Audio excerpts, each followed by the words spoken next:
הפסיכולוגיה של הכסף, המקום בו מספרים פוגשים את התודעה. רועי מועלם ויואב מרקוביץ' צוללים לעומק ההחלטות הכלכליות שלכם, ומדברים על איך רגשות, פחדים והרגלים משפיעים על הכסף שאנחנו מנהלים, ולמה שינוי קטן בתודעה יכול להוביל לשינוי גדול בכיס. ברוכים הבאים לפרק נוסף בפסיכולוגיה של הכסף. מה קורה יואב? מה המצב רועי? ברוך השם, הכל טוב אחרי החג. מצוין. ברוך השם, אנחנו אכלנו הרבה גבינות. כן, מקליטים אחרי חג שבועות, אנשים ישמעו את זה עוד שנתיים, לא הבינו מה קורה לנו. אז אנחנו מקליטים אחרי חג שבועות, כמובן מאחלים לחזרת כל חטופינו, הצלחת חיילינו ומדינתנו. אנחנו חוגגים לארח כאן היום את קובי רבוך. קובי, מה שלומך? איזה כיף, מתרגש אחי. כן. מה שלומך? שמחים, ברוך השם, הכל בסדר. מי שלא מכיר, קובי הוא אושיית רשת גדולה מאוד. יועץ לכלכלת המשפחה, מלווה משפחות בעצם להצלחה כלכלית. קובי, מה קורה? ברוך השם, איזה כיף, אחי. פעם ראשונה שהם מארחים אותי בפודקאסט, אז זה כבוד גדול. כן, נרבו בעזרת השם. במיוחד איתכם. אז אני רוצה דווקא לפרגן, קודם כל להתחיל את הפרק בפרגון בשבילכם. חברה מאוד מאוד מצליחה, מאוד אמינים. המטרה שלי ללוות אנשים מהמצב של מינוס לפלוס, ואז אליכם. אז עשיתי איתכם כבר עסקה, בעזרת השם יש לנו עוד עסקאות בדרך, והם מדהימים, מאוד.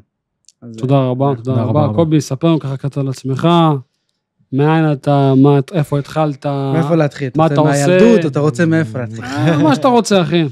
טוב, אז אני אתחיל האמת את הסיפור היחסית שאני מספר לכולם. אז לפני 5 שנים יצאתי מצנחנים, כלוחם, ישר התגייסתי. אנחנו כדתיים, אתה יודע, רועי, יוצאים ישר מהצבא, ישר להתחתן. אז ישר התחתנתי. והבנתי שאני לא יודע שום דבר שקשור לכסף. מה שאמרת, כלום, אף אחד לא לימד אותנו, אף אחד לא יודע שום דבר.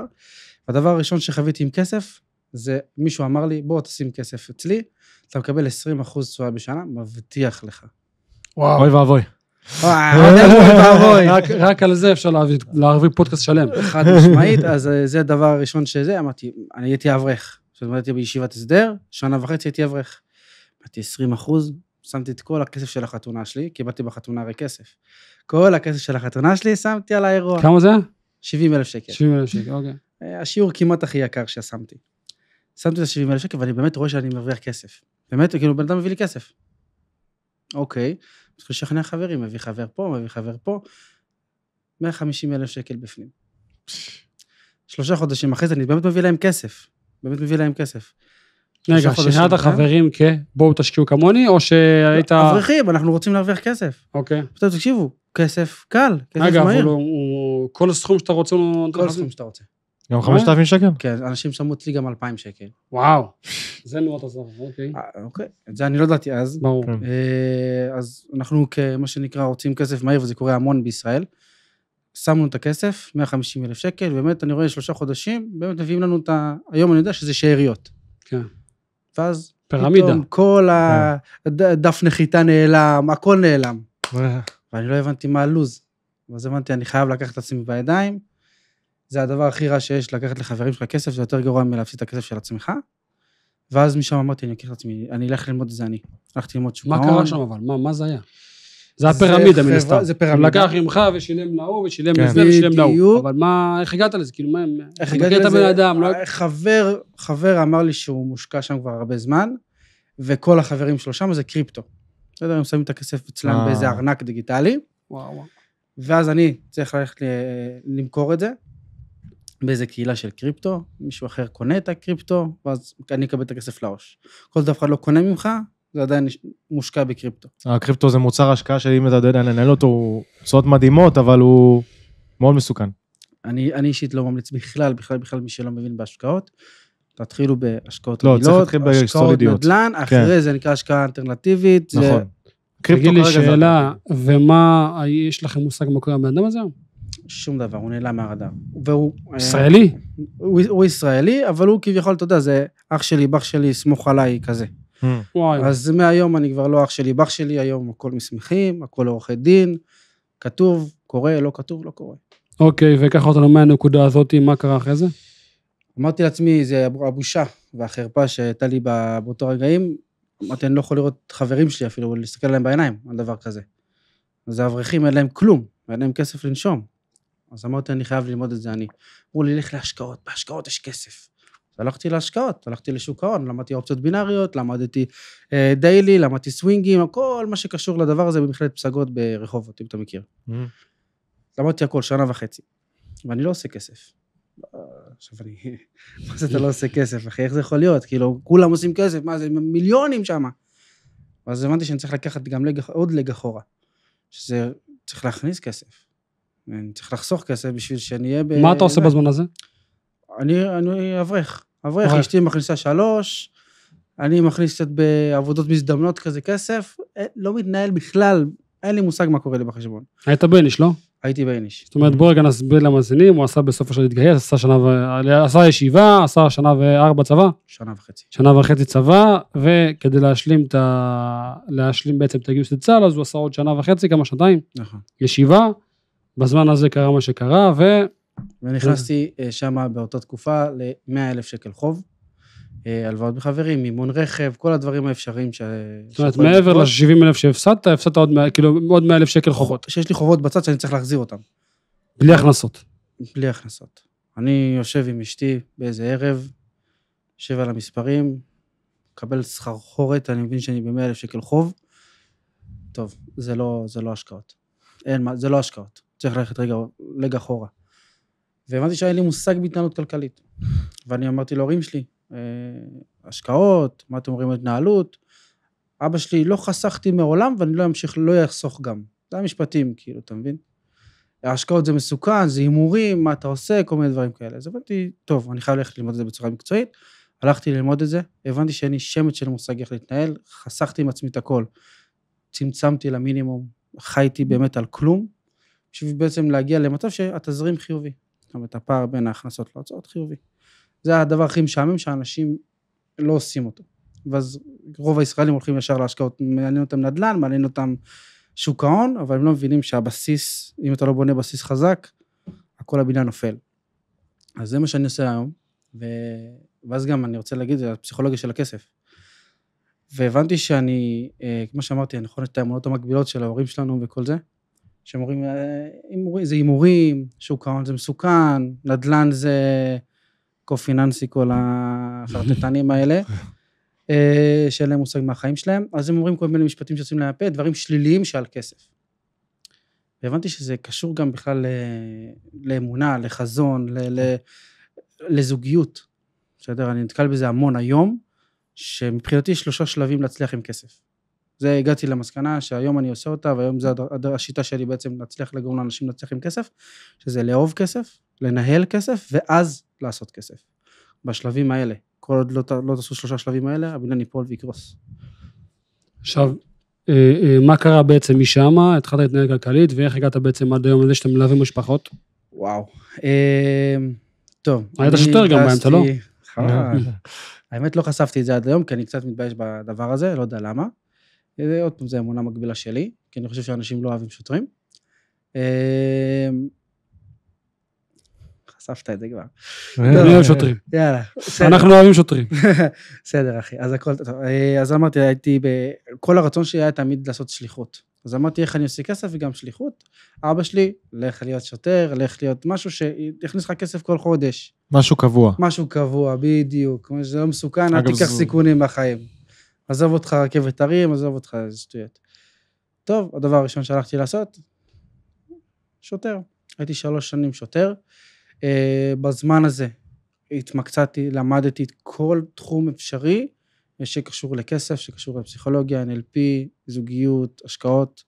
הלכתי לכל מי שאני מאמין שהוא מהטופ בתחום.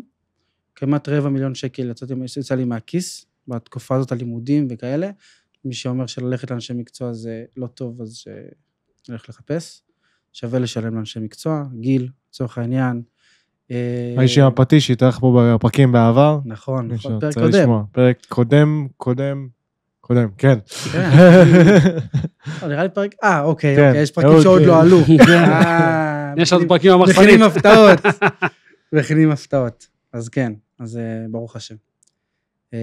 וזהו, היום אני ברוך השם שכבר דירה להשקעה. היה לי אמור להיות עוד דירה להשקעה, אבל החלטתי לא לרכוש אותה בשביל להשקיע בעסק. והיום אני פתחתי עסק אחרי 3 שנים כשכיר, גם כשכיר במשטרה, אף אחד, אל תלך לזה, אל תהיה עסק, זה מסוכן, זה. ואז דווקא הלכתי לעשות את זה, כי אמרתי להם, אם הצלחתי גם בהשקעות, אז אין שום סיבה שאני לא אצליח גם בעסק. עכשיו, כשאתה אמרת עכשיו, זה משפט לפני דקה וחצי, יש לי היום דירה להשקעה. ובסוף אחרי כל המסלול שעברת, 250,000 שקל, זה לא סכום מבוטל, להשקיע בשביל ללמוד משהו. רוב האנשים משקיעים בחיים 4 שנים, 40,000 שקל, קצת שכירות, קצת פה, מגיעים ל-100-150. סכום לא מבוטל כדי ללמוד.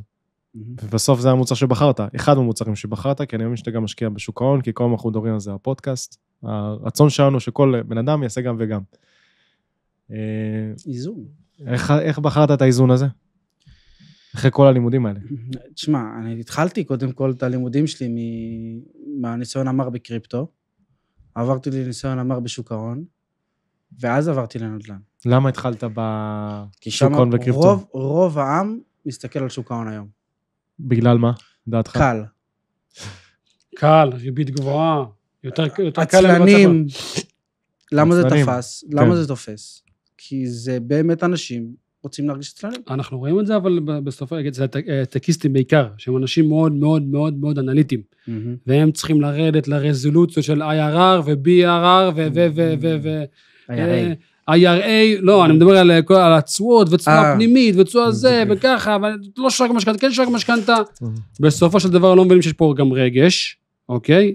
ואת שוק ההון יותר קל להם לנתח.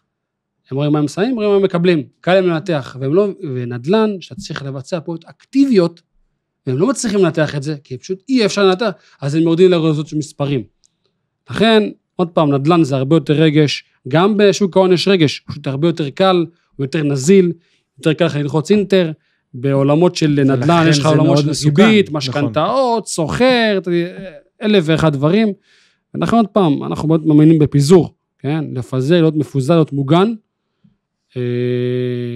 נכון שבנדל"ן, מן הסתם יש לך כזה יותר התעסקות, עוד פעם, גם אתה יכול לשלם ולהיות פסיבי לחלוטין, אבל כל אחד יבחר את דרכו, אבל זה בסוף. אני דווקא חושב שזה כן אמונה מגבילה, שזה התעסקות נדל"ן, היום אפשרי לעשות את זה כמעט באופן פסיבי לחלוטין, נכון. השאלה כמה אתה עובד עם אנשים מקצוענים, זאת אני יודע שהיום, עליכם, בסדר, הכי קל, אני יכול לתת לכם... בסוף איך שאתה משלם לנו כדי... אנחנו משלמים לך כדי בשביל פרסומות. הבנתי, אוקיי. לא, אז אני אומר בכללי, חברת נדל"ן שיודעת שמתמחה בתחום מסוים, במיקום מסוים, והיא מקצועית מספיק בשביל לדעת לעשות את העסקאות. רוב האנשים שיש להם כסף, הם מסוגלים לתת לכם את הכסף, כך תעשה, דבר איתי סוף חודש עם צ'ק. כל ההתנהלות שלכם. יש דבר כזה היום. נכון, אנחנו עושים את זה, לרוב הלקוחות. וזה יותר רגוע, הרבה יותר רגוע, לא לכם, אבל ללקוח, הרבה יותר רגוע לו, מאשר להתעסק בשוק ההון. כמו שאמרת, יש אינטר, נכון? אינטר בשוק ההון, זה... השקעה בשוק ההון נוגדת את כל העקרונות של בני אדם, שהתעסקות של בני אדם, זה נוגד להם את הכל, זה סבלנות, והתמדה, וחיסכון חודשי, אין מינוף, שזה היכולת המטורפת של נדל"ן. ברגע שהבנתי מה זה מינוף, ועוד יכולת חיסכון ומינוף, זה עולמות אחרים לגמרי, אם אתה עושה בסייקלים, בכלל אתה מנצח את שוק ההון. אז כן, מסכים איתך. ואז בסוף מה שהחלטת, קיבלת החלטה אז לשלב. אני רוצה לחזור 2 צעדים אחורה, למרות שמה שאמרת שוק ההון עכשיו, כי זה משהו שפוקש אותנו בהרבה מאוד לקוחות, הרבה מאוד לקוחות שמגיעים אלינו, בסוף לייעוץ משפחתי על ההשקעות, מסתכלים גם על נדל"ן, גם על שוק ההון, גם השקעה אלטרנטיבית, הכל ביחד, אז הם מסתכלים על התשואות שמבטיחים להם. אני רוצה לחזור לקובי לפני כמה שנים, שהבטיחו לו. מי שמבטיח תבחו צד שני. ברור. אין דבר כזה תשואה מובטחת. מי שמבטיח לך תשואה, קום, תברח, תלך. זה עונה גדולה מאוד, וזה מתכון לפירמידות. אותי מעניין, שמדברים על כלכלת משפחה, אז בסוף אומרים, כלכלת משפחה, זה הכי משעמם. להבריות, יואב. תודה. תפקתי הרבה זמן. אומרים, לא תחום משעמם, אומרים לך, תשמע, זה רק אנשים שבורים, אנשים שאין להם כסף, אנשים שלא יודעים. אבל צריך להבין משהו מאוד מאוד גדול. היום יש שפע אדיר. שפע שלא נראה אף פעם. למה? אנשים טסים 3 פעמים בחו"ל בשנה, וקונים אייפונים חדשים, וקונים מכוניות חדשות, ונוסעים, והולכים, ונכון, יוקר המחיה מאמיר, ואין שפק, להיכנס לסופר עכשיו ולפני שנה זה 30% למעלה, הכל מתייקר ברמה סופר מטורפת, הנדלן עולה, הכל, הסחירות, הכל עולה ברמה לא נורמלית, פסיכית. וגם לי יש לקוחות שמכניסים 50, 60, 70, 80 ו-90 אלף ו-100 אלף שקל בחודש, ועוד מתנהל פיננסית. אז חשוב גם להדגיש שבסופו של דבר, בגלל השפע הזה, יש אנשים שלא יודעים להתנהל, כי לא יודעים לשים סוף. אני לא חושב שזה בגלל השפע. לא חושב שזה בגלל השפע. שפע זה עוד נתון אחד מתוך עשרות. אני עוד פעם אחזור על הפסיכולוגיה של הכסף. הבסיס שלהם לא חזק. תשאל אותם למה הוא לא מתנהל נכון, כי זה לשיבורים, כי זה משהו שאני צריך, אני הייטקיסט, אני רופא, אני לא יודע להתנהל, תראה, יש לי 4 דירות, אבל השם ישמעו מה קורה בתזרים, וזה רק מתכון להתגלגלות. אז יש לי גם, כמו שאתה אומר, יש לי לקוח, 2 לקוחות, אחת שהיא רואת חשבון, בסדר? תואר שני שחשבת שכר, ועוד אחד הייטקיסט. כולם מרוויחים מעל ה-30-40 נטו, והם במינוסים. בסדר? ועשו עסקאות נדל"ן, עוד עסקאות פריסל וכל ה-10-90 וכל הזה, אין להם מושג מה הולך לקרות בעוד 5 שנים. ויש להם ילדים, ויש להם... זה לא קשור, זה פשוט אנשים קופצים להשקעות, לפני שהם בכלל מבינים מה הבסיס שלהם. אז זה מאוד משעמם אותם. זאת אומרת, זהו... מה אני צריך עכשיו להתעסק עכשיו, הוצאות, אני יודע שצריך הוצאות הכנסות, אבל חכה, זה לא הוצאות הכנסות. עכשיו יש לי זוג, שהבעל לא נותן לאשתו לקנות דברים, עם כרטיסי אשראי. עכשיו הם מרוויחים מאוד מאוד יפה. מה מונע מהם להצליח? הפחד מכישלון, פחד שזה יהיה התזרים, הוא מונע 15 שנה מאשתו, לעשות מהלכים כלכליים. איזה מהלכים? כלשהם, היא רוצה לקנות דירה, להשקעה, הוא רוצה לגור למגורים. זה אלימות כלכלית. הוא רוצה לחסוך, הוא רוצה לבזבז. עכשיו, הם לא באמת אומרים את זה. זה קורה באופן אוטומטי. ואז זה רק דבר אחד, זה הדבר הכי רגוע שהיה לי עד היום. בסדר? כל עוד אין, מה שאמרתי, זה לאהוב כסף, זה לא התאווה לכסף. זה, קראתי, מה זה אהבה בגימטריה? כמה זה? 22, לא? 13. 13. 1, 13. אהבה זה להיות 1.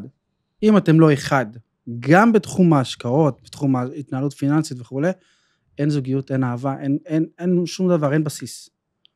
זה מבחינתי, אז לכן קראתי את זה, לאהוב כסף, זה קודם כל לאהוב, זוגיות נכונה, זוגיות טובה, משפחתיות, מטרות, אותו מטרות, תוכנית עסקית, נכון, אני בא אליך, מה עושים דבר ראשון? תוכנית עסקית. בוא נבין רגע מה המצב שלך, ולאיפה, מה הרצוי ומה המצוי. אותו דבר ככה, בכלכלת משפחה, קודם כל תבין, מה המטרות שלכם? אתה רוצה ריינג' רובר, אתה רוצה טסלה, אתה רוצה נדל"ן, למה אתה רוצה נדל"ן? כי אבא שלי אמר לי שלגור בדירה, אבל צריך להסביר בכלל לבן אדם, מה זה דירה להשקעה? מה זה דירה למגורים? למה חשוב דירה להשקעה? למה חשוב להגדיל נכסים? רוב האנשים לא קראו אבא עשירה בעני. רוב האנשים לא קראו השקעות לעצנים, רוב האנשים לא מכירים אתכם, רוב האנשים לא מכירים אותי. שהם שומעים התנהלות כלכלית נכונה, זה משעמם אותם ממש. נכון. מה התהליך אתה בעצם מעביר אותם? רגע, תפרוט, אחרי אני באתי אליך, אני מכניס 30,000 שקלים בחודש, מינוסים כרוניים, הלוואות, ספר לי מה אתה עושה. שלב ראשון להבין מה יש לך, מה שאתה אומר, תוכנית עסקית, להבין מה המצב שלך עכשיו, התנהלות כלכלית, זאת אומרת, הכנסות הוצאות, להבין מה קרה עד עכשיו, להבין את השורש, למה זה קרה. זאת אומרת, זה שרשרת של דברים שקורים. אתה לא יום אחד מישהו קם בבוקר ויש לה מינוס בבנק. נכון. זה פתאום יכול להיות לך, האישה רוצה, לא יודע, פעם בשנה, כמו שאתה אומר, לטוס לחו"ל לתאילנד. לא אכפת לי, אני אקח על זה הלוואה. או חושב שהוא ייקח כמה הלוואות, ואז ייקח הלוואה אחת גדולה מהקרן פנסיה, או ימשוך את הפיצויים שלו, ויסגור את הכל, והכל בסדר. זה לא עובד ככה, ואז זה סחרור, זה מדרון חלקלק. גם היום האפשרויות שעומדות לפניך, כאילו, לקחת הלוואה. ואז נכנס הנתון שאמרת, שזה כאילו, יש כל תרבות צריכה מטורפת, תרבות אשראי מטורפת. גם תרבות להלוואות מטורפת. שזה המינופים. שאני מאוד, נגיד, שם דוגמה מחיר למשתכן. מאוד, האנשים כל היום מדברים איתי מחיר למשתכן, אני רוצה לזכות, יש לך רק 100,000 שקל, אחי. אתה חוסך 1,000 שקל. מה הלו"ז שלך? כאילו, איך אתה חושב שתיכנס ככה לעסקה? אז אני אומר, אנשים חושבים על השקעות, אז אני מסביר להם קודם כל את הבסיס, ממש, כמו שאני רוצה שיסבירו לי, כמו ילד קטן בגן. אני מסביר להם מה זה אינפלציה, מה החשיבות של אחד בזוגיות, הם חותמים לי על התחייבות בשבילם, דרך אגב, זה להראות לכם, אבל אני מדפיס להם התחייבות שלהם, שהם מתחייבים בפני עצמם, שהם יגיעו למטרות שהם רוצים להגיע, משותפות. והם יושבים כל יום בבית, מסתכלים במקרר, וזה מה שעומד מולם. חייב אותם, אחרת הם לא באים אליי לליווי. בסדר? אז שהמיינדסט שלהם משתנה, כמובן זה קשה לשנות מיינדסט בלי עשייה. אז אחרי זה עובר לעשייה, שזה ננהל את הכסף, הוצאות, הכנסות, תזרים, להבין, למפות את כל הנכסים שיש להם, את הקרנות השתלמות, פנסיה, אם יש להם דירות, היום עם המשכנתה שלהם, יש לי עכשיו זוג שהמשכנתה שלהם, כל המשכנתה, כל התמיל צמוד למדד. וואו. אז עכשיו הם לקחו 825, עכשיו היא כבר כמעט מיליון. המשכנתה שהם צריכים להחזיר, בלי קשר לתמיל שהוא רק... הם לא לקחו יועץ משכנתאות. ברור שלא, כי אני יכול לבד עם ChatGPT. כן. בסדר? אז למה אני צריך בכלל יועץ? אז הם הגיעו כבר לחורות של קרוב ל-400,000.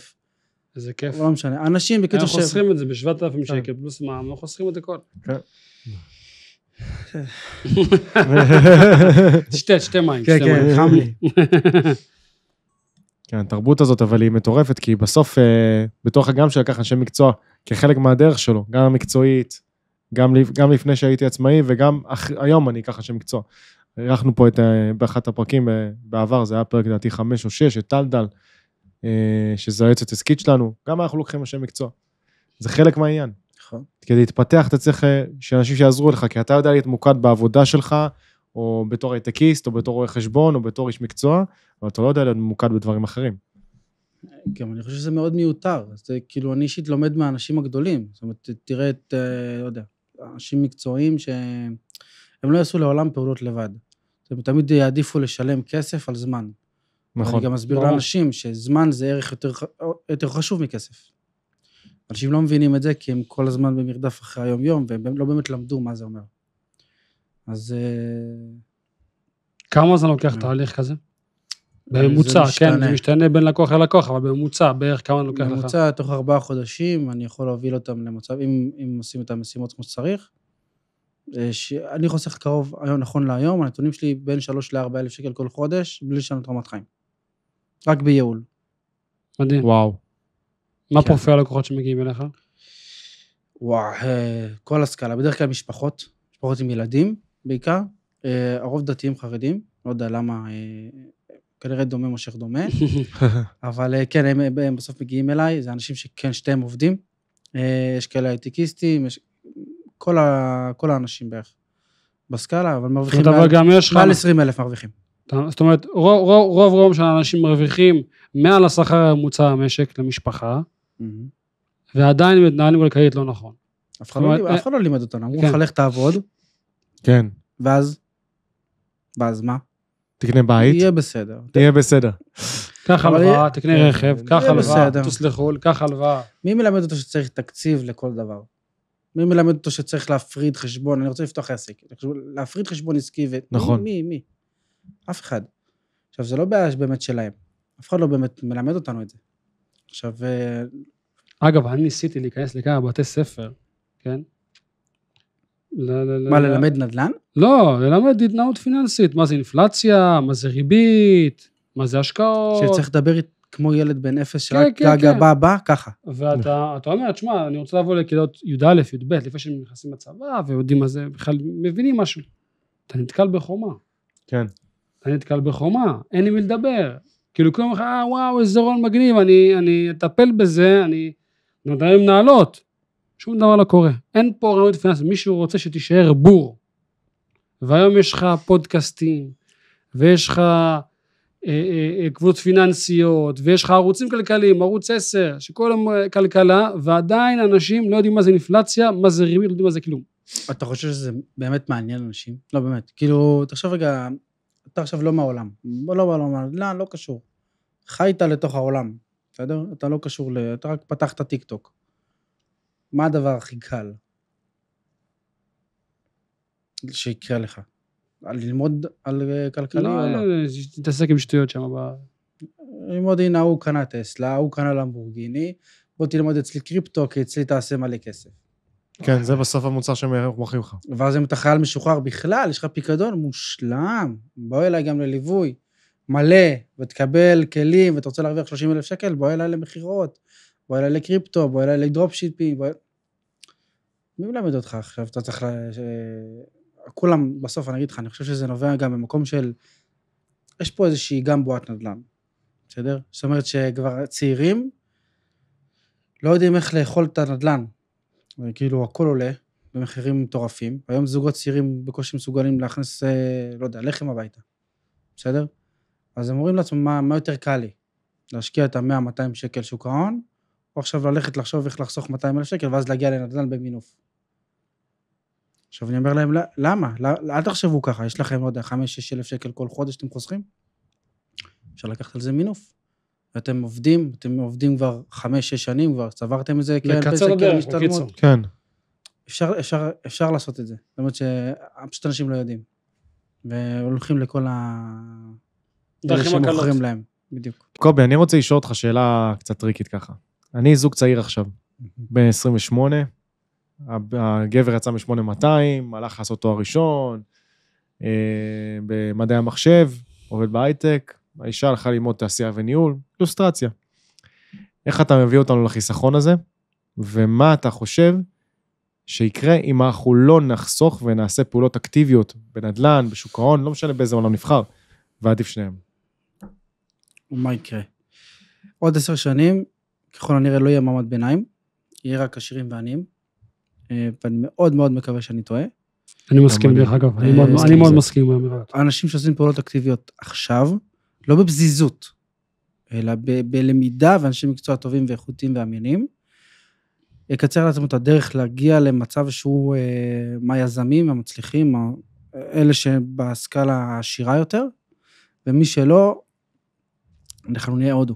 ככל הנראה, מחירים יקרים מאוד, אותו משכורת, המשכורת לא עולה בהתאם ליוקר המחיה והאינפלציה, הכל הולך להתייקר, לגור פה הולך לעלות יקר, פשוט תפעלו עכשיו, אין משהו אחר. זה מה שיקרה להם. איך להביא אותם למצב של חיסכון? זה מאוד פשוט בדיבור, אבל תכניסו יותר מה שאתם רוצים. תחשבו תמיד מחוץ לקופסה. ותבררו עם עצמכם, אם אתם אומרים דברים שלילים על כסף, תעצרו, תרשמו את זה, ותגידו מה כן טוב על זה. זאת אומרת, אין מצב שאתם אומרים משהו שהוא לא טוב על כסף. כן, אבל זה הכי קל להגיד, תכניסו יותר מה שאתם רוצים. אנחנו בסוף, אני מדמה את זה לחיה, אנחנו בני אדם. ככל שנכניס יותר, נרצה להוציא יותר, כמו חיה. אוכלת, רוצה לאכול עוד. אגב, כהייטקיסט, גם לפגשתי זה הרבה. זה נכון עם הראש שלך במקום הנכון. אם אתה שומע פודקאסטים כמו זה, אם אתה קורא ספרים, אם אתה הולך בודק, עושה דברים אקטיביים. כן, אבל רוב של האוכלוסייה לא עושה את זה. עובד 9-5, ילדים, עניינים, וצריכים עזרה. אז איך אתה אומר לך, אבל לבן אדם, תשמע, בוא, אני עוזר לך מ-X, Y, תגיע ל-Z. תן איזו דוגמה מהפועל למשהו אקטיבית שקרה. סיפור הצלחה. כן. ברוך השם יש הרבה, אמרתי לכם, זאתי שהייתה בעיריית חשבון עם תואר שני, היא כביכול היה לה נדל"ן, היא קנתה בחדרה, בפריסל, ויש לה עוד דירה בירושלים. הגענו למצב שהיא צריכה למכור את הדירה בירושלים, בשביל להצליח להגיע למצב שהיא מסיימת את הפרויקט שלה בחדרה.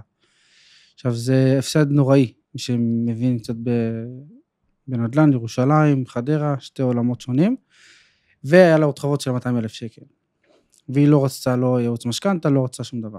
היא רצתה הכל לבד.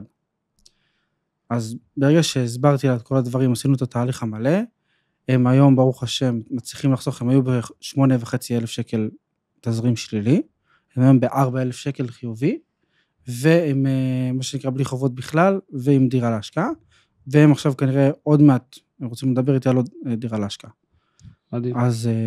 יפה מאוד. וכמה זמן? 4 חודשים. יפה מאוד. אבל עוד פעם, זה נטו יישום. זאת אומרת שהם מבינים את המשמעות של מה שקרה. עכשיו נופל עליהם האסימון הזה.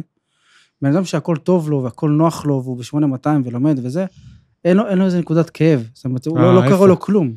ההפך הנכון, למה? כי אנחנו פגשנו כל מיני סקלות של הדבר הזה, כי האנשים האלה מרוויחים משכורת מאוד גבוהה בגיל מאוד צעיר. אני מושג להכיל את זה, צריך להיות כלי בשביל זה. בדיוק. הם לא יודעים להכיל את הסיטואציה, ואז הם מאכילים את עצמם בסיטואציה שהם פוגשים בעבודה. תשקיע רק ב-S&P, פגשנו כבר כמה פגישות כאלה, שבאדם שעובד בחברה שהיא נסחרת ב-S&P, שהיא מוקמת ב-S&P 500, יש לו מניות בחברה, יש לו RSUs בחברה, שזה הריטיינר שמקבלים על מניות, והפנסיה שלו ב-S&P, וקרן ההשתלמות שלו ב-S&P, והתיק המנוהל שלו ב-S&P, זאת אומרת, הבן אדם מנוהל. גם תיק מנוהל. גם תיק מנוהל ב-S&P, זאת אומרת, כל חייו ממורכזים באפיק השקעה אחד, כי זה מה שהוא חושב שטוב. 500 אפיקי השקעה. כן, אבל זה אפיק השקעה אחד בסוף. כן, אני הייתי אומר לו חד משמעית להגיע לנדל"ן. חד משמעית, לא רק זה, גם לפזר בתוך התיק, לא חייב להיות רק ב-S&P 500, אפשר גם להיות בצד אג"חים. תלוי ברמת הסיכון של הבן אדם, רמת התנודתיות שיכול לקבל. בסוף זה לא העניין הוא שהם חושבים שאני כוכי ועוצם ידי, הדבר הזה יעלה לנצח, לא יקרה שום דבר, אני לא אתחתן, לא יהיה לי ילדים, לא יהיה לי זה, לא יהיה משבר, וזה קורה, ושזה תופס אותך עם המכסיים למטה, בעניין שאתה הכי לא מוכן. ואף אחד לא דיבר על עוד פעם, אנחנו מדברים על זה המון, על הענת הפיטורים, דברים יכולים לקרות, היה פה .com, לכן בסוף צריך אדם לפזר את הכסף שלו, להיות מוגן, להיות בכל מיני כלים, גם בנדל"ן, גם בשוק ההון, בתוך שוק ההון, גם לפזר, להיות גם במסלולים כאלה, עם אג"חים, עם נכסים לא סחירים, להיות קצת מכל דבר ולהיות מוגן. עכשיו, השאלה שלי הבאה אליך, זה מה השלב הבא שלך כקובי בהתפתחות שלך. עזוב השקעה, מבחינת העסק. לאיפה אתה רוצה להגיע? וואו, קודם כל לכל משפחה בישראל, זה החלום שלי, בעזרת השם להביא עובד, שיהיה איתי ושיהיה יועץ פיננסי אצלי בעסק, ולקבל יותר משפחות בעזרת השם, ולעזור לאנשים להתקדם כלכלית, ולהוביל אותם להשקעות. בדרך הנכונה, כמו שאתה אומר, מושכלת, ואני חושב שאפשר אפילו לקרוא לפרק סוף מעשה במחשבה תחילה. יפה. כמו שאתה אומר, בסוף מה שאני עושה, אני גורם לאנשים לחשוב על הסוף מההתחלה. שזה הרצוי, יש את המצוי, איך מגשרים על הפער. וזהו, אחי, אני ממש מודה לך על זה שאני פה. היה לי כיף. שמח קודם כל, אנחנו שוב פעם, לפני הסוף, נגיד לאנשים, תלחצו סאבסקרייב לערוץ ביוטיוב, תירשמו אם אתם מאזינים בספוטיפיי או באפל, אז כן, וביוטיוב. תירשמו כמנוי, וככה יקפצו לכם התראות, כל פעם שואלים פרקים חדשים, נאחל בעזרת השם, שכל חטופינו יחזרו. החזרת חטופינו, להצלחת חיילינו בעזרת השם, שנדע אם טובים יותר, שקטים יותר, רגועים יותר, שנתנהל כלכלית יותר נכון, ובעזרת השם שאני פה נעלה מעלה. תודה רבה קובי. תודה רבה קובי. תודה רבה יואב, שהמשך יום טוב. תודה שהאזנתם לפרק נוסף, הפסיכולוגיה של הכסף. מוזמנים לעקוב אחרינו בספוטיפיי, באפל פודקאסט, ביוטיוב, באינסטגרם ובפייסבוק. הצטרפו גם לקבוצת הוואטסאפ השקטה שלנו. לינק מחכה לכם בתיאור הפרק. זכרו, הכסף הוא רק הכלי. אתם אלה שקובעים איך להשתמש בו. ניפגש בפרקים הבאים.